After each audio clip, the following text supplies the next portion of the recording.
యేసు లోక రక్షకుడు, యేసు పాప విమోచకుడు, యేసు లోక రక్షకుడు, యేసు పాప విమోచకుడు. ఎంత ఘోర పాపినైనను ఎంచక మరి క్షమించును. ప్రభునందు ప్రియమైనటువంటి ప్రియ సోదరి సహోదరులకు రక్షకుడైనటువంటి క్రీస్తు యేసు నామములో వందనాలు తెలియజేస్తున్నాను. దేవుని యొక్క మహాదయని బట్టి, కృపను బట్టి ఆత్మీయ జీవితమైనటువంటి ప్రత్యేకమైన కార్యక్రమాల ద్వారా దేవుని గురించినటువంటి వాక్య భాగాలు మనం వినడానికి, నేర్చుకోవడానికి దేవుడు మనకు అనుగ్రహిస్తున్నటువంటి మంచి సమయాన్ని బట్టి దేవునికి స్తుతులు స్తోత్రాలు చెల్లిస్తున్నాను. ప్రభునందు ప్రియులారా, ప్రేమతో ఈ మాటలు మీరు అంగీకరిస్తారని తెలియజేస్తున్నాను. ఈ ప్రత్యేకమైన సమయంలో దేవుని యొక్క వాక్యం నుండి ఒక విషయాన్ని మనం నేర్చుకుందాం. మనము యేసు ప్రభుని నమ్మినటువంటి పిల్లలుగా లేదా సంఘముగా ఉన్నటువంటి మనకి దేవుడు జ్ఞాపకం చేస్తున్నటువంటి ఒక మాటను మనము గమనిద్దాం. కొలస్సీ పత్రిక 3వ అధ్యాయము 13వ వాక్య భాగం నుంచి ఒక విషయాన్ని మీకు తెలియజేయాలని ఆశపడుతూ ఉన్నాను. ఎవడైనను తనకు హాని చేస్తునని ఒకడనుకుని ఎడల ఒకరినొకడు సహించుచు ఒకరినొకడు క్షమించుడి, ప్రభువు మిమ్మును క్షమించులాగున మీరును క్షమించుడి. ఈ యొక్క వాక్య భాగం యొక్క ఉద్దేశాన్ని మీకు తెలియజేస్తున్నాను. క్షమించుట అనే మాట గురించి మీతో మాట్లాడబోతూ ఉన్నాను. క్షమించుట యేసు ప్రభువు వారు సంఘానికి నేర్పిస్తున్నటువంటి మాట. అపోస్తలుడైన పౌలు కొలసలో ఉన్న సంఘానికి ఈ మాట రాశారు. ఎవడైనను తనకు హాని చేస్తునని ఒకడనుకుని ఎడల ఒకరినొకడు సహించుచు ఒకరినొకడు క్షమించుడి. ఎందుకనంటే ప్రభువు మిమ్మును క్షమించులాగున మీరును క్షమించాలి. యేసు ప్రభు మిమ్మల్ని క్షమించాలంటే మీరు కూడా క్షమించేటువంటి గుణము కలిగి ఉండాలి. ప్రభునందు ప్రియులారా, క్రైస్తవ్యానికి లోకానికి చాలా వ్యత్యాసం ఉంటుంది. జాగ్రత్తగా ఈ మాటలు మనం గమనించాలి. లోకం వేరు, లోక ఆలోచనలు వేరు, దేవుని యొక్క ఉద్దేశాలు వేరు, దేవుని ఆలోచన వేరు. లోకమంతా కూడా భూ సంబంధమైనదిగా ఉంటుంది. దేవుని ఆలోచన ఈ భూమి మీద నుండి పరలోకానికి తీసుకెళ్లే విధంగా ఉంటాయి. అంటే పరలోక సంబంధమైనటువంటి ఆలోచనలు ఉంటాయి. మీరు క్రింద వారు, నేను పైనుండేవాడును, మీ ఆలోచనలన్నీ భూ సంబంధంగా ఉంటాయని చెప్పాడు. అందుకనే బాప్తిసం పొందినటువంటి వారికి మీరు భూ సంబంధమైన వాటి మీద మనసు పెట్టుకొనుకుడి, పైనున్న వాటినే వెతకండి. అక్కడ యేసుక్రీస్తున్నాడు, దేవుడు ఉన్నాడు, మీ యొక్క జీవం చేతపట్టుకుని తండ్రి కుడిపార్శ్వమున ఆయన కూర్చుని ఉన్నాడని మాటలు మనము గ్రంథములో చూస్తూ ఉంటాం. కనుక ప్రభునందు నా ప్రియమైనటువంటి ప్రియ సోదరి సహోదరులారా, క్షమించుట అనే మాట గురించి సమయంలో మనం ఆలోచన చేస్తున్నాం. ఈ క్షమించుట అనే మాట లోకము అంగీకరించదు. లోకము ఒకరినొకరు క్షమించడానికి ఇష్టపడరు. లోకంలో అనేకమైన ఆలోచనలు ఉన్నాయి. ఒక సినిమాలో కూడా ఒక మాట ఉంది, క్షమించుట అనే మాట నాకు వినపడొద్దు అన్నాడు ఒక ఆయన. అది సినిమాలు, ఇతరులను సంతోషపెట్టడానికి. కానీ క్రైస్తవుడు క్షమించడనే మాట అనొద్దు అనకూడదు. క్రైస్తవుడు క్షమించాలి. క్రైస్తవుడు ఒకరినొకడు క్షమించుకోవాలి. క్రీస్తు మిమ్మును క్షమించులాగున మీరును క్షమించాలి. నీకు క్షమించే గుణము లేకపోతే ప్రభు చేత నువ్వు క్షమించబడవు. కనుక సంఘములో ఉన్నటువంటి బిడ్డలు ఈ సత్యాన్ని చాలా జాగ్రత్తగా తెలుసుకోవలసిన వారికి ఉన్నారు. క్షమించుట అనే మాటకి మన్నించటం, సారీ చెప్తాం, ఎక్స్క్యూజ్ మీ అంటాం, క్షమాపణ చెప్తాం. కాబట్టి ఈ భావాలు మనకి గ్రంథంలో తెలియజేయబడుతున్నది. వాస్తవంగా దేవుడే కనుక మనం క్షమించకపోతే ఈనాడు ఈ లోకంలో మానవ జాతికి క్షమాపణ లేదు. కొలస్సీ పత్రిక 1:13-14 వచనాల్లో పౌలు గారు చాలా ప్రాముఖ్యమైన విషయాలు తెలియజేశారు. ఆయన అంధకార సంబంధమైన అధికారముల నుండి, అంటే దేవుడి గురించి చెప్తున్నాడు, దేవుడు అంధకార సంబంధమైన అధికారముల నుండి విడుదల చేసి తాను ప్రేమించిన తన కుమారునిక రాజనివాసులుగా చేసెను. పౌలు గారు అంటున్నారు, ఆయన మనలను, అనగా దేవుడు మనలను అంధకార సంబంధమైన అధికారములను విడుదల చేసి తాను ప్రేమించిన తన కుమారునిక రాజనివాసులుగా చేసెను. ఆ కుమారుని యందు మనకు విమోచనం, అనగా పాప క్షమాపణ కలుగుచున్నది. యేసుక్రీస్తునందు మానవాళికి విమోచన ఏంటంటే పాపాలకి క్షమాపణ కలుగుతుంది. కాబట్టి దేవుడు పాపములను క్షమించాడు. సర్వమానవాళి యొక్క పాపములు క్షమించాడు క్రీస్తులో. ఎవరైతే క్రీస్తులోకి వస్తున్నారో ఈ అంధకార సంబంధమైన పాప సంబంధమైన అధికారముల నుండి క్రీస్తు దగ్గరికి వచ్చిన వాళ్ళని ఆయన క్షమించి వారి పాపాలు తీసివేసి తన కుమారుని యొక్క రాజ్యనివాసులుగా దేవుడు చేశాడు. కనుక మనకి దేవుడు క్షమించాడు కాబట్టే మనం ప్రభు సంఘంలో ఉన్నాం.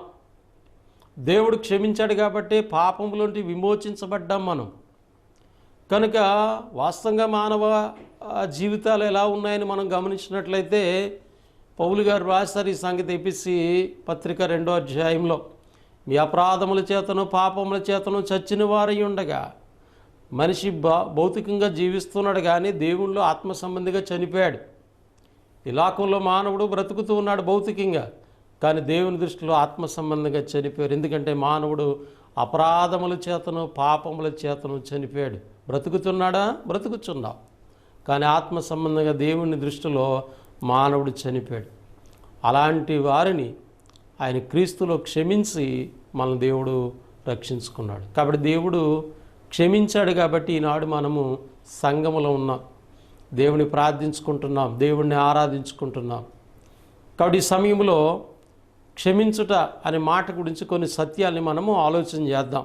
ముందుగా దేవుడి గురించి మనం ఆలోచన చేస్తే దేవుడికి ఉన్న మనసు ఏంటంటే క్షమించే మనసు ఉందండి ప్రభునందు ప్రియులారా. కీర్తన గ్రంథము 86వ అధ్యాయం 5వ వచన భాగంలో మొదటి మాటగా మనం గమనిస్తున్నాము, దేవుడి గురించి గమనిస్తున్నాము. దేవుడు ఎలాంటి వాడంటే, ప్రభువా నీవు దయాళుడువు, క్షమించుటకు సిద్ధమైన మనసు గలవాడు. దేవుడు ఎలాంటి వాడు అంటండి? క్షమించుటకు సిద్ధమైన మనసు గలవాడు.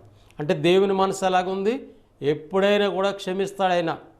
నువ్వే సమయంలో అయినా, దేవా నేను పాపిని, నన్ను క్షమించు, నేను తెలిసి తెలియక నీ పట్ల అవిధేయుడిగా జీవించాను, నీ మాటలు నేను బెదిరించాను, నీ కుమారుని క్రీస్తుకి ఆటంకంగా మాట్లాడాను, క్రీస్తు సువార్త నేను ఆటంకపరిచాను, దేవా నాకు తెలియక చేశాను, నన్ను క్షమించు అని అడిగితే దేవుడు ఎలాంటి వాడు అంటే ఎల్లప్పుడూ కూడా సిద్ధ మనసుగా క్షమించడానికి సిద్ధమైన మనసు ఉంది దేవుడికి. జాగ్రత్తగా గమనించండి. మానవుడికి ఉంటుందా? మనిషికి సిద్ధమైన మనసు ఉంటుందా? అబ్బే క్షమించాలంటే చాలా టైం తీసుకుంటాం, మనం చాలా ఆలోచిస్తాం, క్షమించలేం. కొన్ని సమస్యలు చిన్న మాటతో పోతాయి. క్షమించాలనే మాట చెప్తే కొన్ని సమస్యలకు పరిష్కారం ఉంటుంది, కానీ ఆ మాట కూడా మానవుడు చెప్పలేడు. ఎందుకంటే లోకం అలా తయారు చేసింది సాతాను. కానీ దేవుని గురించి మీరు ఆలోచన చేస్తే దేవుడికి సిద్ధమైన మనసు ఉందటండి. ఇప్పుడు కూడా క్షమించే మనసు ఉంది ఆయనకి. కాబట్టి దేవుడు ఎంత గొప్పవాడో మనం అర్థం చేసుకోవాలి. అందుకే క్రీస్తు యేసును కలిగినటువంటి ఈ మనసు మీరు కలిగి ఉండాలని సంఘానికి బోధిస్తున్నాడు పౌలు. సంఘం అనగా యేసు ప్రభు చేత క్షమించబడి, పాపాలు క్షమించబడి సంఘంలోకి వచ్చినటువంటి పిల్లలు కూడా క్షమించే మనసు కలిగి ఉండాలి. ఈనాడు అనేక మంది క్షమించేటువంటి మనసు కలిగిన వారుగా లేరు యేసుప్రభు నమ్మినా కూడా. ఎందుకంటే యేసుప్రభు నమ్ముతున్నాం, కానీ మనం లోకంలోనే ఉంటూ ఉన్నాం, లోక ఆలోచనలోనే ఉంటున్నాం. అందుకని మనము క్షమించే మనసు మనకు ఉండదు. కానీ దేవుడికి ఎలాంటి మనసు అంటే ఏ సమయమైనా కూడా ఆయన సిద్ధ మనసు కలిగి ఉన్నాడని మనం దేవుని వాక్యం ద్వారా గమనిస్తున్నాం. ప్రభువా నీవు దయాళుడువు, క్షమించుటకు సిద్ధమైన మనసు గలవాడు. ఆయన మనసు ఎల్లప్పుడూ కూడా సిద్ధంగా ఉంటుంది అనే విషయాన్ని దైవ గ్రంథం చెప్తుంది. నెహెమియా గ్రంథం 9వ అధ్యాయము 17వ వచన భాగంలో మరొక మాట ఏంటంటే, ఆనాడు దేవుని ప్రజలైనటువంటి వారు ఇశ్రాయేలీయులు దేవుని పట్ల తిరుగుబాటు చేశారండి. దాన్ని గుర్తిస్తూ నెహెమియా ప్రవక్త చెప్తూ ఉన్నాడు, వారు విధేయులగుటకు మనసు లేని వారై తమ మధ్య నువ్వు చేసిన అద్భుతములను జ్ఞాపకం చేసుకొనక తమ మనసును కఠినపరుచుకుని తాముండి వచ్చిన ఐగుప్తు దేశమునకు తిరిగి వెళ్ళుటకు ఒక అధికారిని కోరుకుని నీ మీద తిరిగి అయితే నీవు క్షమించుటకు సిద్ధమైన దేవుడవు. అంటే దీని అర్థం ఏమిటండి? ఇశ్రాయేలు ప్రజల్ని ఐగుప్తు నుండి దేవుడు అనేకమైన అద్భుతాలు చేసి ఐగుప్తు దాస్యముల నుండి, బానిసత్వం నుండి దేవుడు విడిపించి వాళ్ళని తీసుకొస్తే మార్గంలో వాళ్ళు ఏం చేశారంటే దేవుని తిరుగుబాటు చేశారు. మళ్ళీ మేము ఐగుప్తుకి వెళ్ళిపోతామని వాళ్ళు ఆలోచన చేశారు. ఇక్కడ ఈ భావాన్ని మనకి నెహెమియా ప్రవక్త ఏం చెప్తున్నాడంటే, తిరుగుబాటు చేసిన వారి మీద కూడా క్షమించేటువంటి మనసు కలిగిన వాడు దేవుడు నీవు అంటున్నాడు. అంటే తిరుగుబాటు చేసే వారిని కూడా ఆయన ఏం చేస్తాడు? క్షమిస్తాడు. తిరుగుబాటు చేసిన వారిని క్షమించేటువంటి మనసు కలిగి ఉన్నాడు. మనము అట్లాంటి మనసు కలిగి ఉంటామా? కాబట్టి దేవుని యొక్క గొప్పతనాన్ని మీరు గమనించాలి. గమనించి దేవుని పిల్లలు కూడా దేవుని మనసు కలిగి జీవించాలి. అది ఈ వాక్య భాగం యొక్క ఉద్దేశమై ఉన్నది. లూకాసు సువార్త 23:34 భాగంలో కూడా మన రక్షకుడైనటువంటి యేసు ప్రభువారిని సిలువేస్తారు. ఆయన సిలువలో ఉన్నాడు, అనేక శ్రమలు పడుతున్నాడు నా ప్రభు. కానీ ఆ ప్రభుని అనేక మంది దూషిస్తున్నారు, హేళన చేస్తున్నారు, అపహాస్యం చేస్తూ ఉన్నారు. ఆ సమయంలో ప్రభు మాట్లాడుతున్నాడు, తండ్రి వీరేమి చేయుచున్నారో వీరెరుగురు కనుక వీరిని క్షమించమని చెప్తున్నాడు. చూడండి, హింసించే వారి కొరకు, బాధ పెట్టేవారి కొరకు, శ్రమ పెడుతున్న వారి కొరకు క్షమించేటువంటి మనసు కలిగి ఉన్నాడు నా ప్రభువు, నా రక్షకుడు. కనుక ప్రభునందు ప్రియమైనటువంటి వారిలారా మీరు ఆలోచన చేయండి. దేవునికి ఉన్న మనసు ఏంటో తెలుసా? క్షమించుటకు సిద్ధ మనసు కలిగి ఉన్నాడు. ఎలాంటి వారిని? తన ఎడల తిరుగుబాటు చేసిన వారిని, తన బాధ పెడుతున్న వారిని, తనను హింసిస్తున్న వారిని క్షమించేటువంటి మనసు కలిగి ఉన్నాడు దేవుడు అనే విషయాన్ని మనం గమనించాలి. ప్రభునందు ప్రియులారా, 103వ కీర్తనలో కూడా ఆయన మన దోషములను కూడా క్షమించేవాడు అనే విషయాన్ని మరి భక్తుడు మనకి జ్ఞాపకం చేస్తూ ఉన్నాడు. కీర్తన గ్రంథము 103:3 భాగంలో ఆయన నీ దోషములన్నిటినీ క్షమించువాడు. నీ దోషములన్నీ కూడా క్షమిస్తున్నాడు ఆయన. నీ దోషములు క్షమించే మనసు దేవునికి ఉంది. మనం ఇతరుల దోషాలను క్షమించే మనసు మనకుందా? కనుక దేవుని గురించి మనం ఆలోచన చేస్తున్నాం. ఆయన క్షమించే మనసు కలిగిన వాడనేటువంటి సత్యాన్ని దేవుని వాక్యం మనకు తెలియజేస్తుంది. ఈ విధంగా దేవుని గురించి గ్రంథములో మనం ఎన్నో సత్యాన్ని గమనిస్తాం. కనుక దేవుడు ఎలాంటి వాడండి? క్షమించేవాడు. ఎలాంటి క్షమించేవాడు? ఎల్లప్పుడూ కూడా సిద్ధ మనసు కలిగి ఉన్నాడు క్షమించడానికి. కాబట్టి ఆ దేవుని ద్వారా క్షమించబడినటువంటి బిడ్డలు, ఆ దేవుని ద్వారా పాప క్షమాపణ పొంది సంఘములో చేర్చబడినటువంటి పిల్లలు యేసు ప్రభు సంఘానికి తెలియజేసిన మాటలను పౌలు చెప్తూ ఉన్నారు. ఏమని? మీరు ఒకరినొకడు సహించుచు ప్రభు మిమ్మల్ని క్షమించలాగన మీరు క్షమించాలి. కనుక సంఘములో ఉన్నటువంటి వారు ఖచ్చితంగా దేవుని మనసు కలిగి ఉండాలి, క్రీస్తు మనసు కలిగి ఉండాలి. ఒకరినొకరు క్షమించేటువంటి మనసు కలిగినటువంటి వారుగా మనం ఉండాలని దేవుని గ్రంథం మనకి జ్ఞాపకం చేస్తుంది. కనుక ప్రభునందు ప్రియులారా, మరి దేవుడు క్షమించినటువంటి కొన్ని విషయాలు ఉన్నాయి. దేవుడు క్షమిస్తాడు, ఎల్లప్పుడూ కూడా సిద్ధ మనసు కలిగి ఉన్నాడు. అయితే దేవుడు ఏ విషయాల్లో నిన్ను నన్ను క్షమించడు? కొన్ని మాటలు మనం గమనించినట్లయితే ఇర్మియా గ్రంథంలో 5:7 భాగంలో వారు దైవము కానటువంటి వాటిని వెంబడించారంటండి. అంటే దేవుడు కానటువంటి వాటిని వెంబడిస్తే, విగ్రహారాధన సంబంధమైన పనులు దేవుని పిల్లలు చేస్తే క్షమించడండి. దేవుడు నమ్ముకున్నాక దేవుని పిల్లలు మళ్ళా విగ్రహారాధన చేస్తే, అది యేసు ప్రభు బొమ్మ పెట్టుకుని విగ్రహం చేసినా కూడా అది విగ్రహారాధనే. అలా చేస్తే దేవుడు క్షమించడు. విగ్రహారాధన దేవుడు క్షమించడు అనే విషయాన్ని మీరు గమనించాలి. ఎవరు? దేవుని నమ్మిన పిల్లలు. దేవుడిని ఎరగని వాళ్ళు విగ్రహాలు పూజ చేసుకుంటారు, వాళ్ళు తప్పు కాదు, వాళ్ళు దేవుడు క్షమిస్తాడు. కానీ దేవుడిని నమ్మినటువంటి వారు మళ్ళీ విగ్రహారాధన వైపు వెళితే, విగ్రహారాధన చేస్తే నీకు క్షమాపణ లేదు, దేవుడు క్షమించడు. ఆ విషయంలో దేవుడు క్షమించడు అనేటువంటి విషయాన్ని దైవ గ్రంథం చెప్తుంది. రెండవదిగా రాజుల 2వ గ్రంథం 24:4 భాగంలో ఒక రాజుని గురించి ఇక్కడ చెప్పబడింది. ఆ రాజు ఏం చేశాడంటే నిరపరాధుల యొక్క రక్తము చిందింపజేశాడంటాడు. అంటే ఏ పాపము లేనటువంటి వారిని, అపరాధం చేయనటువంటి వారిని, నిరపరాధుల్ని ఆయన మరి వాళ్ళ యొక్క రక్తాన్ని చిందించాడంటే వాళ్ళని చంపాడు.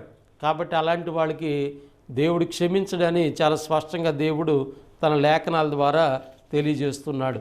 కనుక దేవుడు క్షమించినటువంటి విషయాలు ఉన్నాయి. అవి విగ్రహారాధన, రెండవది నిరపరాధుల్ని చంపడం అనేటువంటి విషయాన్ని దేవుని వాక్యం మనకి మరి కొన్ని విషయాలను జ్ఞాపకం చేస్తుంది.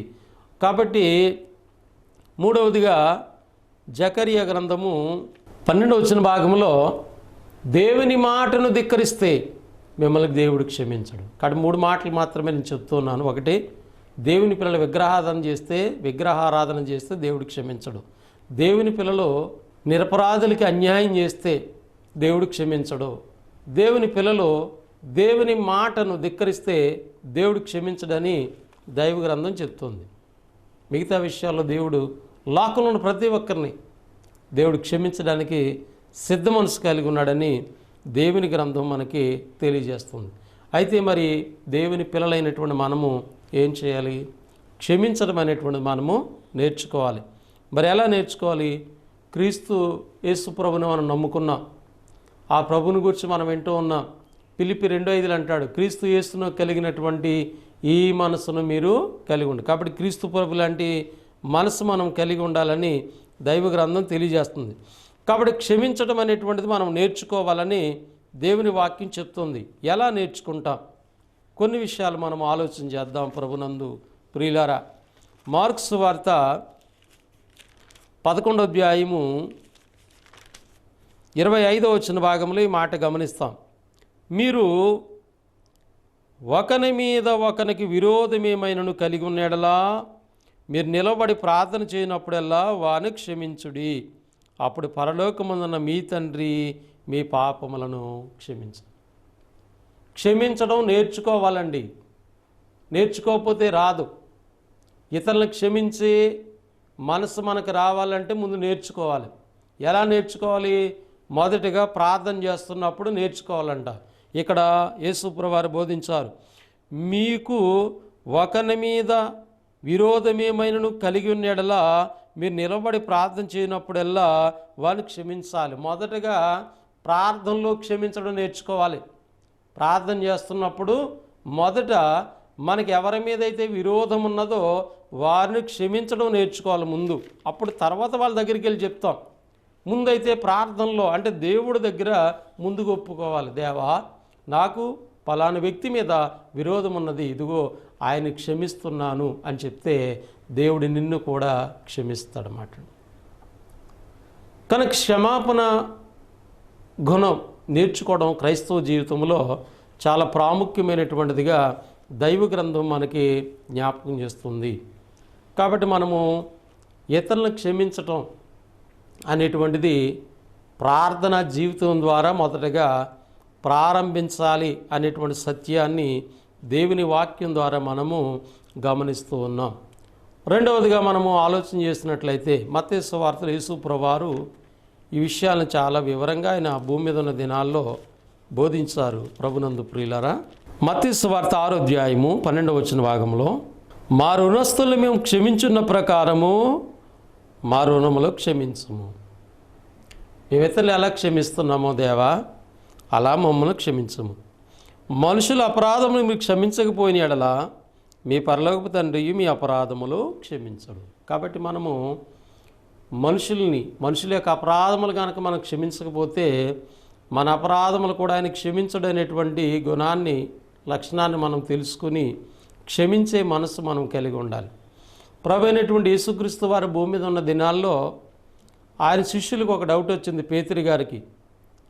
దేవా, ప్రభువా, నా ఎడలు ఎవడైనా తప్పు చేస్తే నేను ఎన్నిసార్లు క్షమించాలి?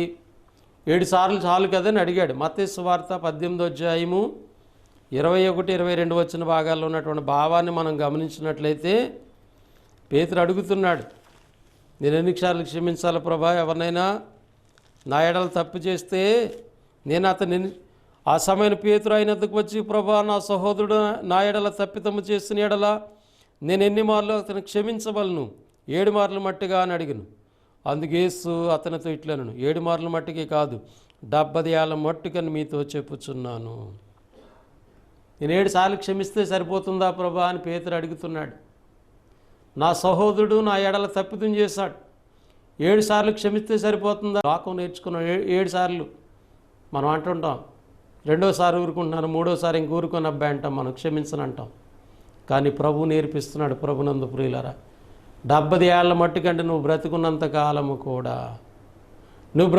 కాలం కూడా ఇతరులు ఏం చేయాలి? క్షమిస్తూనే ఉండాలి. అది దేవుని మనసు అండి. కాబట్టి నేర్చుకోవాలి. ప్రార్థనలో మొదటగా ప్రారంభించాలంట, తర్వాత ఇతరులని క్షమించటం మనము నేర్చుకోవాలనే విషయాన్ని దైవ గ్రంథం. ఎంతవరకు అంటే మనం బ్రతుకున్నంత వరకు కూడా ఇతరులను క్షమిస్తూనే ఉండాలి. అప్పుడు మనం దేవుని చేత క్షమించబడతాం. క్షమించడం అనేటువంటిది గొప్ప ఘనత అండి, మామూలు విషయం కాదండి. మనకు అన్యాయం చేసిన వాడికి, మనల్ని బాధ పెట్టిన వాడిని, మనల్ని హింసించిన వాడిని క్షమించడం అంటే, అందుకే అంటున్నాడు ప్రభు, మిమ్మల్ని హింసించే వారి కొరకు ప్రార్థన చేయండి, మిమ్మల్ని బాధ పెట్టే వారి కొరకు ప్రార్థన చేయండి అంటున్నాడు. కనుక ఆయన యొక్క మనసు మనకు రావాలా, ఆయన గుణలక్షణాలు మనకు రావాలి ప్రభునందు ప్రియులారా. అందుకని ఇక్కడ మనకి క్షమించడం అనేటువంటిది ఏంటంటే ఘనతని బైబిల్ తెలియజేస్తుంది. సామెతల గ్రంథం 19వ అధ్యాయము 11వ భాగంలో, తప్పులు క్షమించుట అట్టివానికి ఘనతనిచ్చును. తప్పులు క్షమించటము ఏమిస్తుందంటండి, ఘనతనిస్తుంది అనే మాట చెప్పబడింది. తప్పులు క్షమించటం ఘనత అంటే, క్షమించడం ఘనత. గొప్పవాడు నువ్వు, దేవుడికి ఉందా గుణం. దేవుడు ఏం చేయగలడు, తన బాధ పెట్టేవాడిని, హింసించేవాడిని, తిరుగుబాటు చేసేవాడిని ఆయన క్షమిస్తూ ఉన్నాడు. ఆ మనస్సు నీకు నాకు ఉంటే నీకు గొప్ప ఘనత. క్షమించడం, తప్పులు క్షమించడము గొప్ప ఘనత అని చెప్పబడింది. పౌలు ఒక సందర్భంలో కొరింథీ సంఘంతో మాట్లాడతాడు. మీరు ఎవరినైతే క్షమించారో, ఏ విషయంలో క్షమించారో నేను కూడా వాళ్ళని క్షమిస్తున్నాను అన్నాడు. ఎందుకు క్షమించాలంటే, మనము సాతాను మనల్ని మోసపుచ్చుకున్నట్లు. అంటే క్షమించే గుణము గనక క్రైస్తవ జీవితంలో లేకపోతే సాతాను నిన్ను మోసం చేస్తుంది. ఎందుకని, దేవుని మనసు నీలో లేదు కాబట్టి సాతాను ఖచ్చితంగా నిన్ను మోసం చేస్తాడు. అదే దేవుని మనసు నీకుంటే నీకు ఘనత. సాతాను నిన్ను మోసం చేయడు. కాబట్టి మనం ఒకరినొకరు క్షమించే మనసు లేదు కాబట్టే ఈనాడు సాతాను క్రైస్తవుల్ని వాడి ఇష్టానుసారంగా వాడి తంత్రముల చేత మోసం చేస్తున్నాడు అనేటువంటి సత్యాన్ని మనము గమనించాలని ప్రభుపేట మీకు మనం చేస్తూ ఉన్నాను. కనుక మనము క్షమాపణ గుణము కలిగినటువంటి వారిగా ఉండాలన్న దేవుని యొక్క ఉద్దేశము. కాబట్టి సంఘములో ఉన్నటువంటి పిల్లలు ఖచ్చితంగా ఒకరినొకరు క్షమించుకోవాలి. ఎఫెసీ పత్రిక 4వ అధ్యాయము 32వ భాగంలో, ఒకని ఎడల ఒకడు దయగలిగి కరుణాహృదయులై క్రీస్తునందు దేవుడు మిమ్మల్ని క్షమించిన ప్రకారము మీరు ఒకరినొకరు క్షమించాలి. క్రీస్తునందు దేవుడు నిన్ను నన్ను క్షమించాడు, మన పాపములు తీసివేశాడు, పాప క్షమాపణ ఇచ్చాడు, సంఘములో మనల్ని ఉంచాడు, పరిశుద్ధులుగా చేశాడు, నీతిమంతులుగా చేశాడు, సంఘముగా దేవుణ్ణి ప్రార్థించుకునే ధన్యతనిచ్చాడు, దేవుణ్ణి ఆరాధించుకునే ధన్యతనిచ్చాడు. నీ శ్రమల్లో, నీ కష్టాల్లో, నీ బాధల్లో ప్రార్థన ద్వారా విజయం పొందేటువంటి ధన్యతను దేవుడిచ్చాడు. కనుక మనము క్రీస్తునందు దేవుని చేత క్షమించబడ్డాం కనుక మనం కూడా ఒకరినొకరు ఏం చేయాలి, క్షమించాలి. అదే కొలసలున్నటువంటి సంఘానికి పౌలు గారు తెలియజేశారు. కొలసి పత్రిక 3వ అధ్యాయము 13, 14 చదువుకుందాం. ఎవడైనను తనకు హాని చేసినని ఒకడనుకుని ఎడల ఒకరినొకడు సహించుచు ఒకరినొకడు క్షమించుడి, ప్రభు మిమ్మల్ని క్షమించులాగున మీరును క్షమించుడి. వీటన్నిటికీ పరిపూర్ణమైన అనుబంధమైన ప్రేమను ధరించుకోవాలి. కాబట్టి ప్రభునందు ప్రియులారా, ముగింపుగా మనం ఏమి నేర్చుకుంటున్నామంటే, మనం ఒకరినొకరు క్షమించాలంటే, అలాంటి గుణం మనకు కావాలంటే ముందు మనకు ఏం కలిగి ఉండాలంటే ప్రేమ కలిగిన పిల్లలుగా ఉండాలి. ప్రేమ ఏం చేద్ది, ఇతరులకి అపకారం చేయదు, పగని మనసులో ఉంచుకోదు, ప్రేమ దోషములన్నిటిని కూడా కప్పివేస్తుంది. కనుక ప్రేమ కలిగి ఉండాలి. అందుకే దేవుడు ప్రేమ స్వరూపి, ప్రేమ లేనివాడు ఆయన ఎరుగుడు. నీవు నేను ప్రేమ కలిగినటువంటి పిల్లలుగా జీవిస్తే మనం ఇతరులు ఏం చేయగలము, క్షమించగలం. కాబట్టి క్రైస్తవ జీవితంలో ఏం కావాలి, క్షమించే గుణము కావాలి. లోకము క్షమించదు, కానీ మనము క్షమించాలి.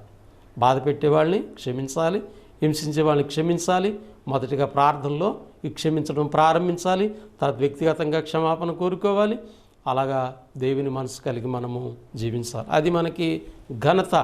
సాతాను మనల్ని మోసం చేయకుండా మంచి అవకాశం అనే విషయాన్ని మనం గమనిద్దాం. దేవుడి మాటలు మన హృదయంలో ఫలింపచేయునుగాక. ఆమేన్. మీ అందరికీ వందనములు. పరిశుద్ధుడైన తండ్రి, ప్రేమగల ప్రభు, నీకు కృతజ్ఞతలు. మీ కృపనే కనికరమును బట్టి మమ్మల్ని జ్ఞాపకం చేసుకుని ఈ ప్రత్యేక కార్యక్రమాల ద్వారా మిమ్మల్ని గూర్చిన మాటలు నేర్చుకున్నట్టుకు మీ కృప చూపుతున్నందుకు స్తోత్రాలు. ప్రేమతో, విశ్వాసంతో నన్ను ప్రోత్సహిస్తున్నటువంటి సంఘ బిడ్డల్ని, సహకారుల్ని, ప్రోత్సహిస్తున్న వారిని దీవించండి. ఈ మాటలు ఎవరైతే వింటున్నారో వారి హృదయాల్లో ఈ మాటలు ఫలించినట్లు మీ కృప చూపమని ఈ కార్యమును బట్టి, ఈ యొక్క అవకాశమును బట్టి నీకు స్తోత్రాలు చెల్లిస్తూ యేసుక్రీస్తు నామములో ప్రార్థన అడుగుచున్నాము తండ్రి, ఆమేన్. వందనములు. దేవుడు మిమ్మల్ని మీ కుటుంబాన్ని దీవించి ఆశీర్వదించును గాక. ఆమేన్. దీన మనసును వస్త్రము ధరించుకొనుము, దేవుడు తన కృప నీకు అనుగ్రహించును. దీన మనసును వస్త్రము ధరించుకొనుము, దేవుడు తన కృప నీకు అనుగ్రహించును. తన్ను తాను తగ్గించుకొను ప్రతి వారిని, తన్ను తాను తగ్గించుకొను ప్రతి వారిని తండ్రి అయిన దేవుడు నిజముగా హెచ్చించును. దీన మనసును వస్త్రము ధరించుకొనుము, దేవుడు తన కృప నీకు అనుగ్రహించును. దీన మనసును వస్త్రము ధరించుకొనుము, దేవుడు తన కృప నీకు అనుగ్రహించును. గర్వ హృదయులు యెహోవాకు హేయులు, వినయ మనస్కులు ఘనత పొందెదరు. గర్వ హృదయులు యెహోవాకు హేయులు, వినయ మనస్కులు ఘనత పొందెదరు. సాత్వికమైన మనసు ఆరోగ్యదాయకము, సాత్వికమైన మనసు ఆరోగ్యదాయకము. ఆత్మకు శాంతి కృపా సమాధానము కలిగించును, దీవించును, ప్రేమించును, నడిపించును. కలిగించును, దీవించును, ప్రేమించును, నడిపించును. దీన మనసును వస్త్రము ధరించుకొనుము, దేవుడు తన కృప నీకు అనుగ్రహించును. దీన మనసును వస్త్రము ధరించుకొనుము, దేవుడు తన కృప నీకు అనుగ్రహించును. ఆత్మ విషయమై దీనులు ధన్యులు, నిశ్చయముగ పరలోక రాజ్యము అట్టి వారిదే. ఆత్మ విషయమై దీనులు ధన్యులు, నిశ్చయముగ పరలోక రాజ్యము అట్టి వారిదే. మారు మనసు పొందు ప్రతి వారికి, మారు మనసు పొందు ప్రతి వారికి మహిమ రాజ్యములో ప్రవేశం కలిగించును. కలిగించును, రక్షించును, తోడుండును, నడిపించును. కలిగించును, రక్షించును, తోడుండును, నడిపించును. దీన మనసును వస్త్రము ధరించుకొనుము, దేవుడు తన కృప నీకు అనుగ్రహించును. దీన మనసును వస్త్రము ధరించుకొనుము, దేవుడు తన కృప నీకు అనుగ్రహించును.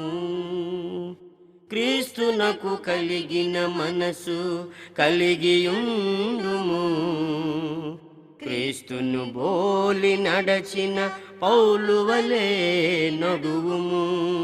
క్రీస్తునకు కలిగిన మనసు కలిగియుండుము, క్రీస్తుని బోలి నడచిన పౌలు వలె నడువుము.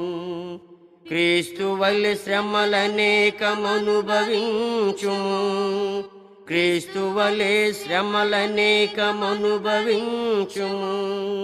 క్రీస్తు నందు నిత్య జీవమును పొందుము. ఎంతో భాగ్యము అందుకొనుము, నిత్య జీవము పొందుకొనుము. ఎంతో భాగ్యము అందుకొనుము, నిత్య జీవము పొందుకొనుము. దీన మనసును వస్త్రము ధరించుకొనుము,